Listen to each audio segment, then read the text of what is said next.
सर्वप्रथम नमस्कार करतो। आज या नागोबाच्या मंदिरामध्ये ज्यांच्या विचारावरती आम्ही प्रेम करून जीवनामध्ये संघर्ष कसा असावा आणि त्या संघर्षाला धाडसानं सामोरं कसं जावं असं नेतृत्व म्हणजे आदरणीय आमदार गोपीचंद पडळकर साहेब आहे। आपल्या पंचवार्षिक निवडणुकीसाठी आदरणीय पडळकर साहेब त्याचबरोबर आदरणीय बापूसाहेब या दोघांच्या मार्गदर्शनाखाली भारतीय जनता पार्टीचं 17 नगरसेवकांसाठी आणि एक थेट नगराध्यक्ष पदासाठीचा उमेदवार असे 18 जणांचं या ठिकाणी आपलं भारतीय जनता पार्टीचं पॅनल उभं आहे। आपल्या सर्वांच्या उमेदवारांचं चिन्ह आहे कमळ। आता शक्यतो एकाच मशनीवरती आता मगाशी माहिती घेतली पण तासायला लागली, मला वाटलं पूर्वी 2 मशनी असतील पण शक्यतो एकाच मशीनवरती थेट नगराध्यक्ष पदासाठी वरती पत्रिका असणार आहे आणि त्याच्याच खालोखाल त्याच प्रभागात उदाहरणार्थ हा 14 प्रभाग आहे त्यांची मतपत्रिका खाली असणार आहे। म्हणजे एकाच मशीनवरती आपल्याला कदाचित 2 वेळा बटन दाबण्याची संधी आहे।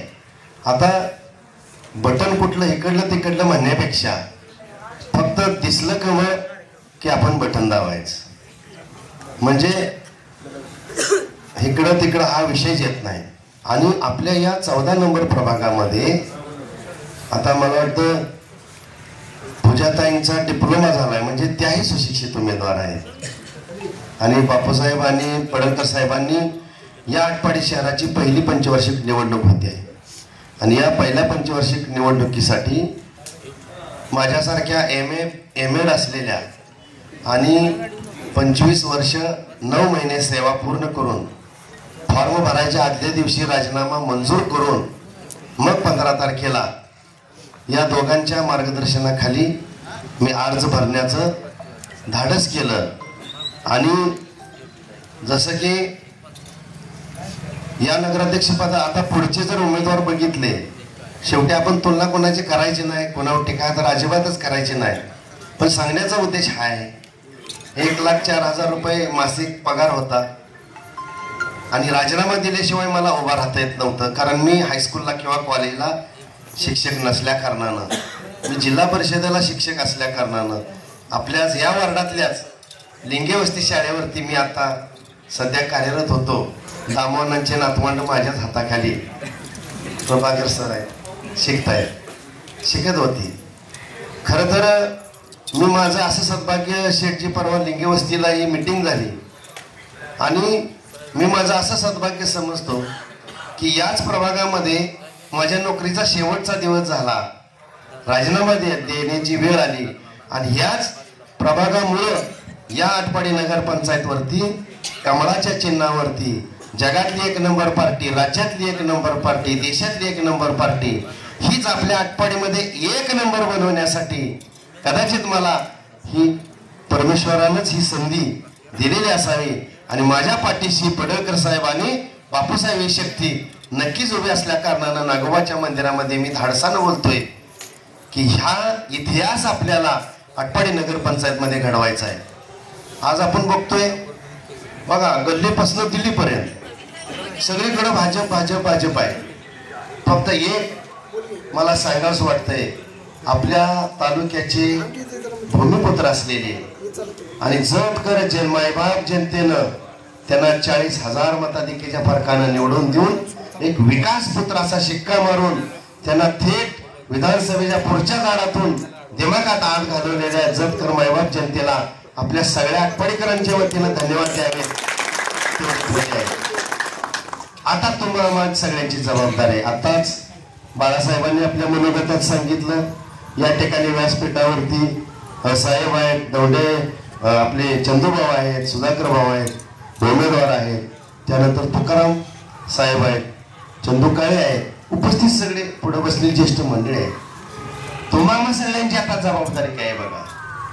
आजपर्यंत शेठजींनी संघर्ष केला, जिल्हा परिषदला उभा राहिले, आमदारकीला उभा राहिले, खासदारकीला उभा राहिले, आपल्या तालुक्यात असतानाच ह्या लढाई लढले, परंतु आपल्याला तालुक्यातून एकदाही या माणसाला मोठ्या दिमागानं पुढे घालवण्याची संधी किंवा आपल्या नशिबात आलं नव्हतं. पण जे आपल्याला कळलं नाही ते जतवाल्यांना कळलं.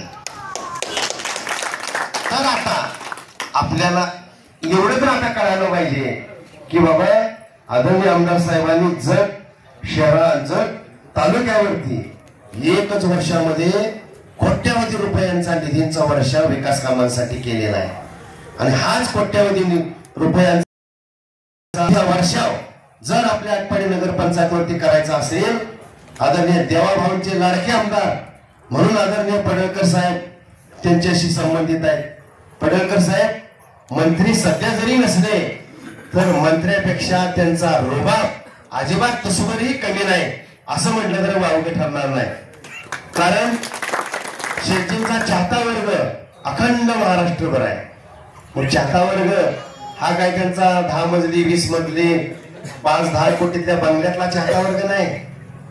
अरे ज्यांना स्वतःचं घर नाही, स्वतःचं दार नाही, स्वतःची नीट झोपडी नाही, गळकं घर आहे, पडकं घर आहे, माळरानावरती आहे, वाड्या वस्तीवर विखरलेला आहे, पालात राहणार आहे, म्हणजे असे असंख्य जे विस्थापित असणारे जे लोक आहेत ते विस्थापित लोकांच्या आशीर्वादावरती गोपीचंद पडळकर साहेब दमदारपणे दिमाखामध्ये राजकारणामध्ये वाटचाल करतायत.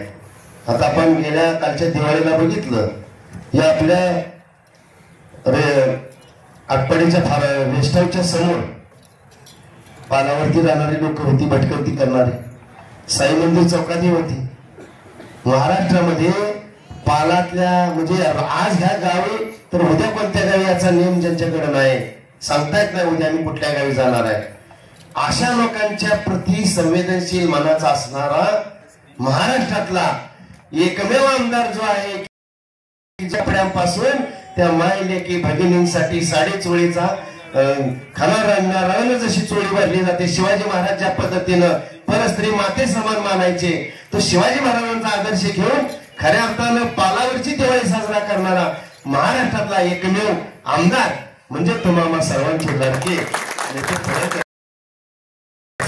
आता जबाबदारी अण्णा मी यासाठी मगाशी बोललो, या प्रभागातून अनेक जण उभा आहेत, पण बाळासाहेबांनी अपेक्षा व्यक्त केली की आजपर्यंत आम्ही अनेकांना पाठिंबा दिला आणि ज्या वेळेस आम्हाला पाठिंब्याची गरज होती त्यावेळेस पाठीमागं कोणच नव्हतं, अशी अवस्था झाली. बाळासाहेबांनी खंत व्यक्त केली. तर आता तुम्हाला सर्वांना मी नम्र आवाहन करेन, या प्रभागामध्ये जरी ही नवीन पोर असली, पुढच्या आप्पासाहेब आता आप्पासाहेब तर मला वाटतं कुठल्या बँकेचं पिगमी ज्ञानदीपची पिगमी गोळा करणार आहे गाडी, म्हणजे 100 मागे किती 1-2 रुपये नाही तर 1.5 रुपये कमिशन भेटत असत. म्हणजे लोकांचा छोट्या छोट्या बचतीचा पैसा गोळा करून योग्य ठिकाणी ठेवणारा हा माणूस आहे. आणि त्यांच्या सौभाग्यवतीला आपल्या प्रभागातनं तिकीट मिळालंय. या पत्रिकेवरती सगळे 17च्या 17 उमेदवार जर बघितले, निहाळून बघितले आणि त्यांचं जरी परिपत्रक घेतलं, त्याच्यावरचे 17 उमेदवार तुम्ही चाळा, तुलना करा. या पत्रिकेवरती तुम्हाला सर्वसामान्य गोरगरिबांच्या, कष्टकऱ्यांच्या, श्रमकाऱ्यांच्या घरातले उमेदवार आपल्याला या भारतीय जनता पार्टीच्या पत्रकावरती सगळ्या दिसतील. आणि तिकडल्या पत्रकार मात्र कोण गलाय बांधव असेल, कोण 2 नंबरवाला असेल, कोण वाळूवाला असेल, कोण मटकावाला असेल, कोण कॉन्ट्रॅक्टर असेल, कोण जागीरदार असेल, हेही विचार करणं आपल्या काळाची गरज आहे बांधवांनो. वर्गाच्या घटकाचं हे प्रबळ असणारं नेतृत्व आहे आणि त्यांना बापूसाहेबांची साथ आहे. आता बापूसाहेबांनी सुद्धा आपल्या तालुक्यामध्ये दूध संघाच्या माध्यमातून असेल, बाबासाहेब देशमुख बँकेच्या माध्यमातून असेल, आटपाडी एज्युकेशनच्या माध्यमातून असेल, कैलासवासी श्रीमंत बाबासाहेब दादांचा जो सहकाराचा तालुक्याच्या विकासाचा नवीन तालुका निर्मिती असेल, पंचायत समितीची नवीन निर्मिती असेल, मार्केट कमिटीची स्थापना असेल, ही त्यांनी कामं घालून दिली. आपल्या तालुक्याचे शिल्पकार म्हणून आपण ज्यांच्याकडे बघतो अशा आदरणीय दादांनी, आणि त्यांच्या पावलावरती पाऊल ठेवून बापूसाहेब वाटचाल करतायत. आणि आदरणीय पडळकर साहेब आपले हे जे सगळे मान्यवर मंडळी आहेत या तालुक्यामध्ये, गदी मडगुळकर, व्यंकटेश तात्या मडगुळकर, नासई नामदार शंकरराव खरात, अशा साहित्यिकांचा समृद्ध वारसा आहे. राजकारणामध्ये म्हणाला तर कैलासवासी अण्णासाहेब लेंगरे सामान्य घरातल्या कुटुंबातला माणूस, त्या काळी खानापूर आटपाडी आणि कवठेमहांकाळ मतदारसंघातून आमदार होतो, सामान्य माणूस. त्यानंतर 1995 पर्यंत आपल्या तालुक्याला एखाद्या पक्षाचं तिकीट मिळावं म्हणून वाट पाहावी लागते, तिकीट देत नाहीत म्हणून बंडखोरी करावी लागते. बंडखोरी झाल्यानंतर जे तालुक्यामध्ये सर्व समाज घटक आहेत ते एकत्र येतात, बंड करतात आणि मग बंडाचं निशाण फडकवतात. त्याचं फलित युती शासन सत्तेवरती येतं आणि सत्तेवरती आल्यानंतर टेंबू योजनेसारख्या योजनेचा जन्म होतो. आणि टेंबू योजनेचा जन्म झाल्यामुळे आता सुद्धा आपल्या भारतीय जनता पार्टीचं आणि शिवसेनेचं जरी सरकार असलं तरी भारतीय जनता पार्टीचा शासन आहे. राज्यामध्ये आपल्या सोबत इतर सहकारी आहेत. ताकदीनं जर आपल्या हे शहर पुढे न्यायचं असेल तर आपल्या सगळ्यांची जबाबदारी आहे. 288 आमदारामध्ये मी जबाबदारीने सांगतो, 288 आमदारामध्ये महाराष्ट्रामध्ये एकदम ताकदीनं तळागाळातल्या गोरगरीब सामान्यातल्या सामान्य सर्व समाज घटकामध्ये चालणारा एकमेव आमदार कुठला असेल तर ते आहे आदरणीय गोपीचंद पडळकर साहेब. मग तुम्हाला सर्वांची जबाबदारी आहे.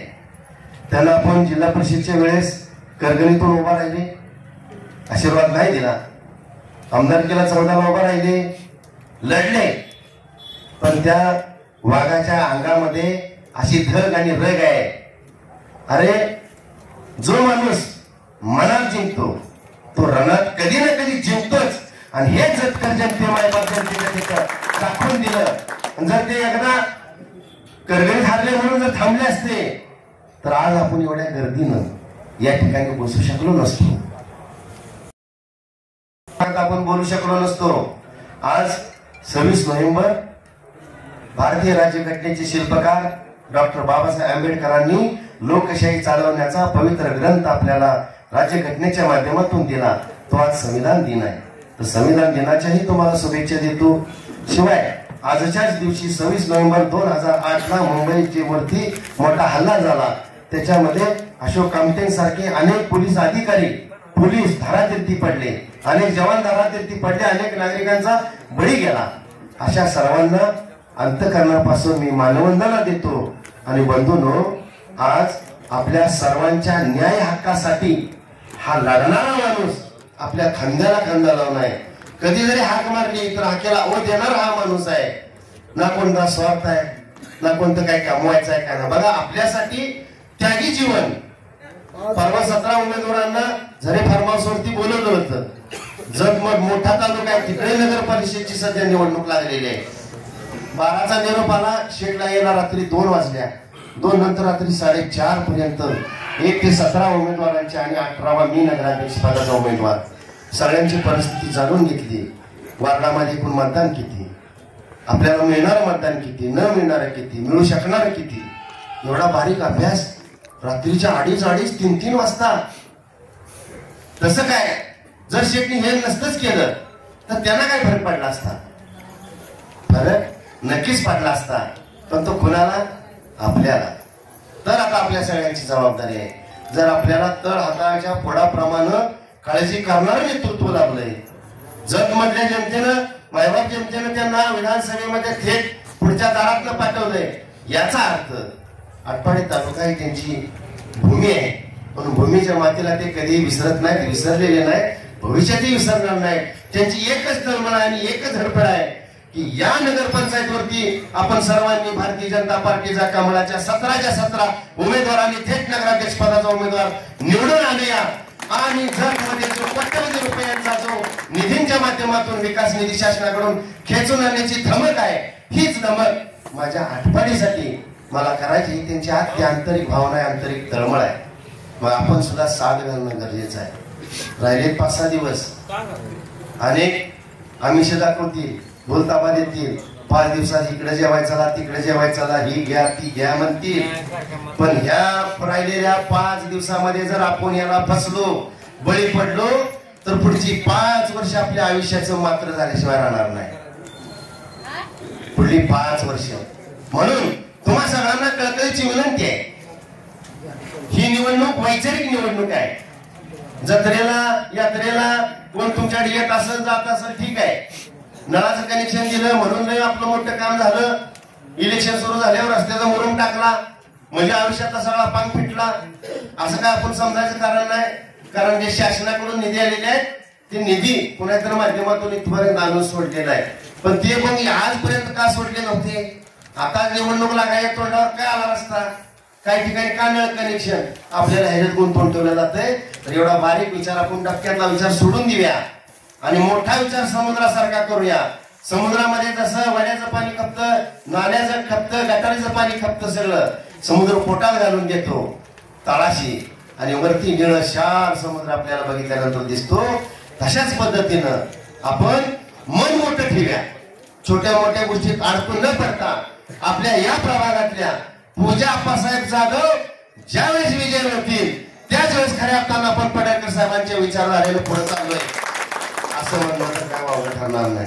बंधूंनो, नाही करू शकलो किमान त्यांच्या विचाराची नगरपंचायत, तर नगरपंचायतीवरती तर जर 17+1चा झेंडा फडकला तर आदरणीय देवाभाऊंकडे ताट मानेन आपल्या 17-18 जणांना गाडीत बसवून देवाभाऊंच्या खुर्चीला खुर्ची तिथं बसण्याची ऐट आपल्या या नेत्याला मिळणार आहे. हा विचार आपण करूया. कोण आडवा आला नडला तर त्यांना तोडवत जाण्याची क्षमता आणि धमक असलेले नेतृत्व आहे आणि जे चांगलं आपल्याशी वागतात त्यांच्याशी नतमस्तक होणारे व्यक्तिमत्व आहे. ही व्यक्ती नाही, मी वारंवार बऱ्याच वेळा सांगतो, आमदार गोपीचंद पडळकर हे आता व्यक्ती राहिले नाहीत, हा तुम्हा सर्वांचा सर्वसामान्यांचा आवाज सर्व बनलेले आहे. म्हणून तुम्हा सर्वांनी डोक्यात घेणं गरजेचं आहे. छोट्या मोठ्या जे काय भावभावकीची जी काही छोटी मोठी भांडणं यापूर्वी झाली असतील ती थोडीशी बाजूला सारूया, कारण ही राजकीय लढाई आहे. या राजकीय लढाईमध्ये आपण जर एकमेकाची उणी धुणी काढत बसलो तर आपणच आपल्या पायावरती दगड मारून घेतल्यासारखं होईल. नको त्या मागं न लागता आपल्याला आजपर्यंत आपला मतांचा वापर करून घेण्यासाठी बऱ्याच जणांनी वाटचाल केली असेल, पण आता तुमच्या हातात तुमच्या हक्काचा उमेदवार दिलाय या प्रभागातनं.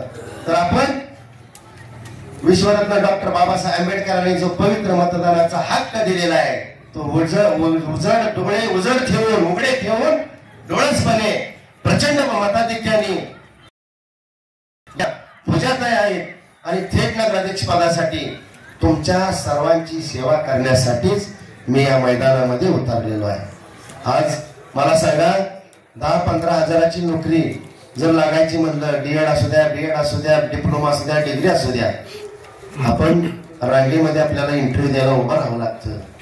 आज मी ज्या पद्धतीनं गोपीचंद पडळकर साहेब अखंड महाराष्ट्राचा विचार करतात त्याच पद्धतीनं मी या मातीत जन्मलो, या मातीत मी घडलो, त्या मातीचं पान फेरायला असेल तर मला सुद्धा काहीतरी त्याग करावा लागेल.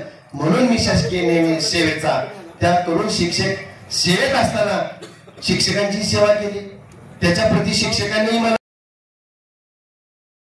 500 कोटी ठेवी असलेल्या शिक्षक प्राथमिक शिक्षक बँकेचा 2016 आणि 2021 ला चेअरमनपदी बसवण्याची संधी मला माझ्या तालुक्यातल्या आणि जिल्ह्यातल्या सगळ्या प्राथमिक शिक्षकांनी दिली.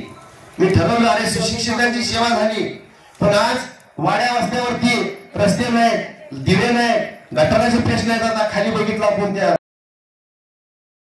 बाजूला तिथे मी काल गेलो, त्यांच्याही गटा जाणून घेतल्या. साठ्यानगरात ती अवस्था बघितली. संगणक चौकातला त्याला आपण जुनं टाका म्हणतो, खरात कंपनी आपली राहते. शेटवाई कॉर्नरला हायवे आडनाव असलेली आपली बांधव आहे. या लोकांच्या जर त्या वसाहतीत आपण गेलो तर खरंच आपण आटपाडीत आहोत का? ही लोक माणसात असून सुद्धा माणुसकीची यांना वागणूक सध्या 78 वर्ष स्वातंत्र्यानंतर सुद्धा मिळत्या का? हा मोठा प्रश्नचिन्ह निर्माण होतं.